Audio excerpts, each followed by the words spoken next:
Olá, sejam todos muito bem-vindos. Eu sou Cláudia Redim, professora de legislação, e nesse vídeo eu vou trabalhar alguns pontos da Lei Orgânica do município de Porto Alegre.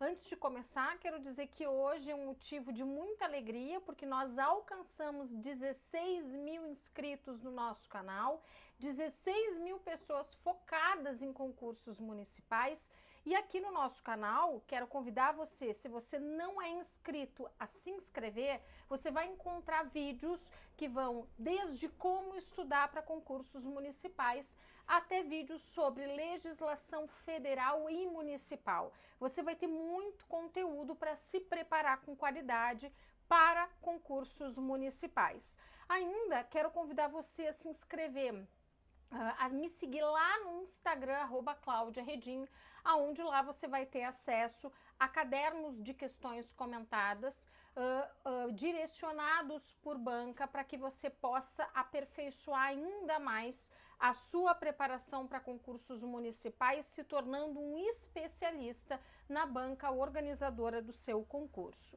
Bom, convidado para me seguir lá no Instagram e se inscrever aqui no nosso canal do YouTube, eu passo então a Lei Orgânica do município de Porto Alegre e já inicio chamando a sua atenção para o fato de que você sempre tem que buscar o material em formato atualizado, e isso quer dizer que você não vai poder lançar mão de qualquer site, de qualquer material, e você deve buscar sempre a legislação em fontes oficiais.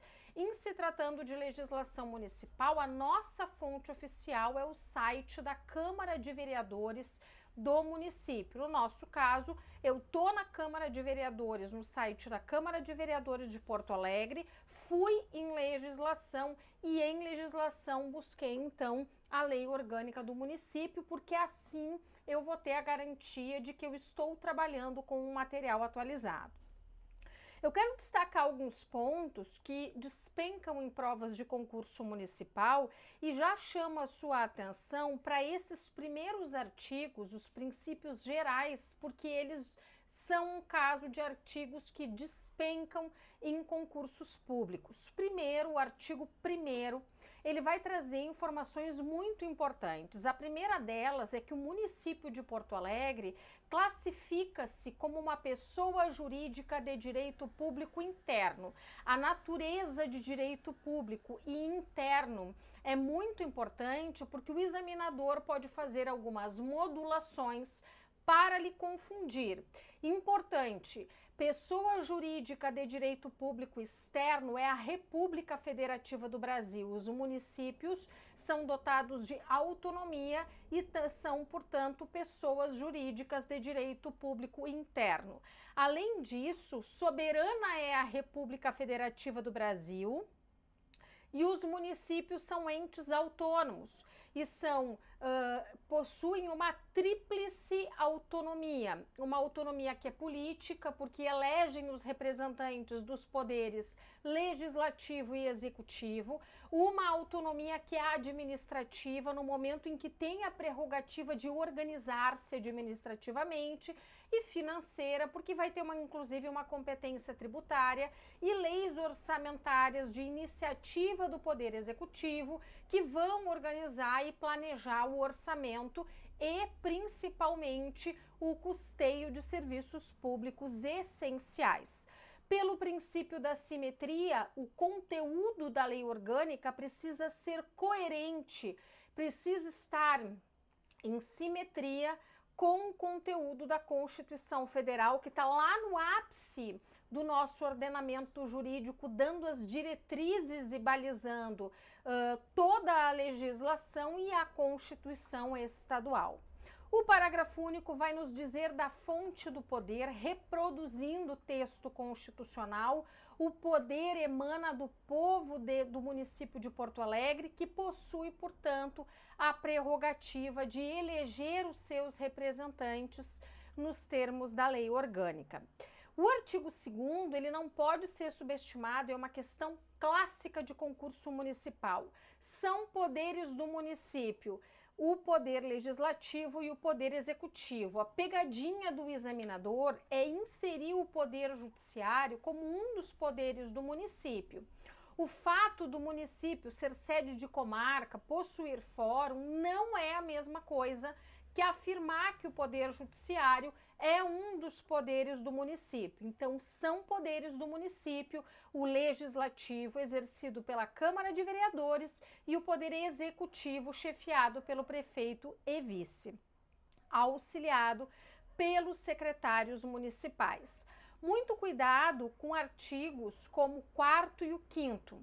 É memorização pura e podem ser objeto, né? É mais difícil eles serem objeto de uma questão como objeto principal, é mais fácil eles virem com uma questão com várias assertivas pedindo para você identificar se são verdadeiras ou falsas, mas se você não souber essas informações, não tiver elas memorizadas, você pode perder uma questão por uma memorização que é relativamente simples. Muita atenção com os artigos 6º e 7º, por quê? Primeiro, são artigos que na verdade são questões prontas para o examinador, basta o examinador substituir inciso 1, 2 e 3 por letra A, B e C. Segundo, todos os assuntos, os artigos que tratam de fundamentos, diretrizes, compromissos fundamentais, objetivos, eles despencam em provas de concurso público, são relevantes, são um assunto importante, além de serem questões praticamente prontas. O artigo 6º vai nos trazer compromissos fundamentais e deveres como transparência, moralidade, participação popular, descentralização político-administrativa, importante para eu atingir o maior número de munícipes e prestação integrada de serviços públicos. E aí a gente pode fazer uma relação com os princípios constitucionais que orientam a administração pública, o famoso LIMP, legalidade, impessoalidade, moralidade, publicidade, eficiência, tentando fazer um raciocínio paralelo daquilo que é importante no Estado brasileiro, sob o ponto de vista da Constituição e sob o ponto de vista da lei orgânica em se tratando de administração pública. O artigo 7º me fala sobre a expressão da autonomia. Lembrem-se, os municípios são entes autônomos, porque soberana é a República Federativa do Brasil, então você não vai cair na pegadinha se o examinador substituir a autonomia por soberania, e essa autonomia ela se desdobra na prerrogativa de eleger os representantes do Poder Legislativo, vereadores, eleger os representantes do Poder Executivo, prefeito e vice, e administração própria. E cuidado, pinta, assinala, destaca essa expressão interesse local, porque é inclusive uma expressão constitucional. Todos os artigos que tratam de competências, eles são artigos com muita chance de vir na sua prova. E aí nós vamos ter aqui uma competência que é privativa e uma competência que vai decorrer da autonomia do município. Mais importante do que memorizar é você conseguir diferenciar o que é privativo do município, ou seja, não pode ser exercido por nenhum outro ente federativo, e as competências que vão decorrer de sua autonomia, porque os municípios são entes autônomos. E aí, na competência privativa, nós vamos ter a capacidade de elaborar o seu próprio orçamento, ponderando receita e despesa, o exercício da competência tributária, a organização dos serviços públicos, inclusive com a sua delegação por permissão ou concessão, o licenciamento dos estabelecimentos comerciais. E aí vejam, quando eu estou falando de licenciamento de estabelecimento comercial, suspensão ou cassação de alvará, eu estou falando do exercício do poder de polícia pelo município, que é um poder de limitar direito, interesse ou liberdade, regulando a prática de ato ou a abstenção de fato, para que o interesse público ele se sobreponha aos interesses individuais. Então, o município, por meio do exercício do poder de polícia, ele vai tentar conciliar todos esses direitos individuais para que o interesse público ele se sobreponha. Elaborar o seu plano diretor que vai organizar o planejamento, a expansão urbana, o saneamento básico, incluindo a proteção ambiental, a criação e organização de distritos e bairros, o serviço funerário e cemitérios, regularização, autorização, fiscalização, fixação de cartazes e anúncios publicitários, isso é exercício do poder de polícia, a imposição de penalidades através do Código de Posturas decorre do exercício do poder de polícia, depósito, venda de mercadorias apreendidas, exercício do poder de polícia. O artigo 9º vai trazer competências que decorrem da autonomia do município. Lembra, a autonomia ela se expressa pela eleição dos representantes do executivo, do legislativo e da capacidade do município de organizar-se administrativamente. E veja que o inciso 1 já me traz exatamente essa informação. Organizar-se administrativamente em simetria com as legislações federal e estadual. E olha no inciso 2º a expressão que eu pedi para você destacar. Tudo aquilo que se refere a interesse local decorre da autonomia do município. E aí nós vamos ter uma capacidade legislativa, leis, decretos e atos, de administrar o seu patrimônio, de desapropriar por necessidade, utilidade pública ou interesse social, constituir a guarda municipal, criar serviços de combate ao fogo, gerenciar equipamentos públicos e de abastecimento alimentar, prover defesa de flora e fauna, preservar bens e locais de valor histórico, cultural ou científico e ordenar atividades urbanas. Então, você precisa minimamente memorizar competências privativas, competências decorrentes da sua autonomia e, principalmente, saber diferenciá-las.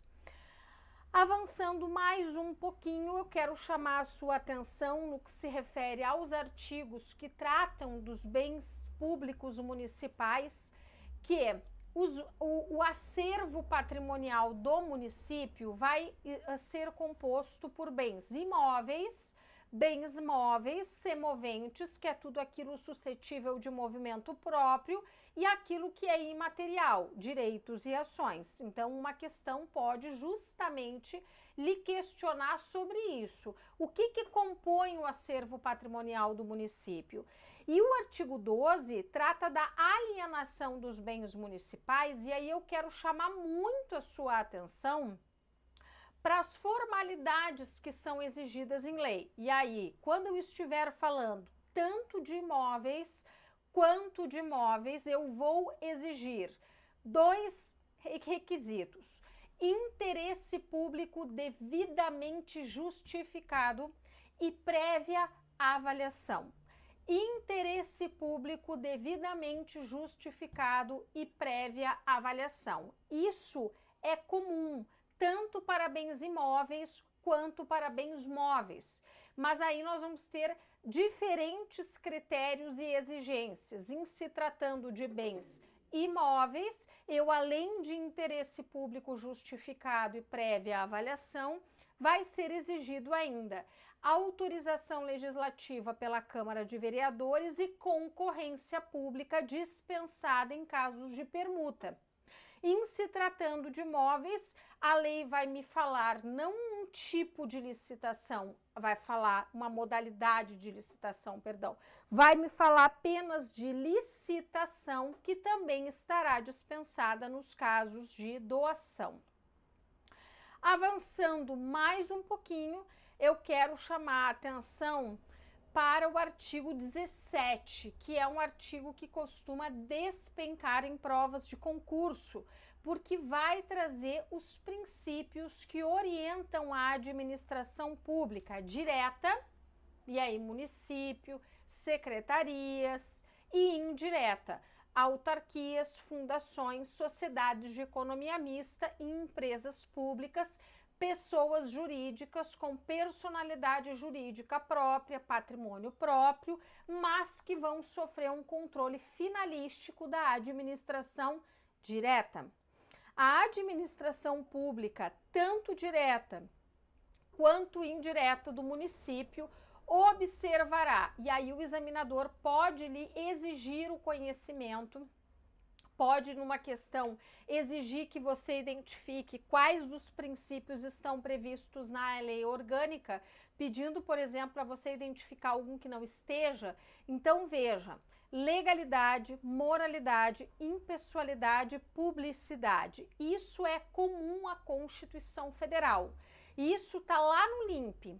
Agora, a lei orgânica acrescenta economicidade, razoabilidade, legitimidade e participação popular. Então, memoriza que além de 4 princípios constitucionais que estão lá no caput do artigo 37, legalidade, moralidade, impessoalidade e publicidade, a lei orgânica irá acrescentar a economicidade, a razoabilidade, a legitimidade e a participação popular.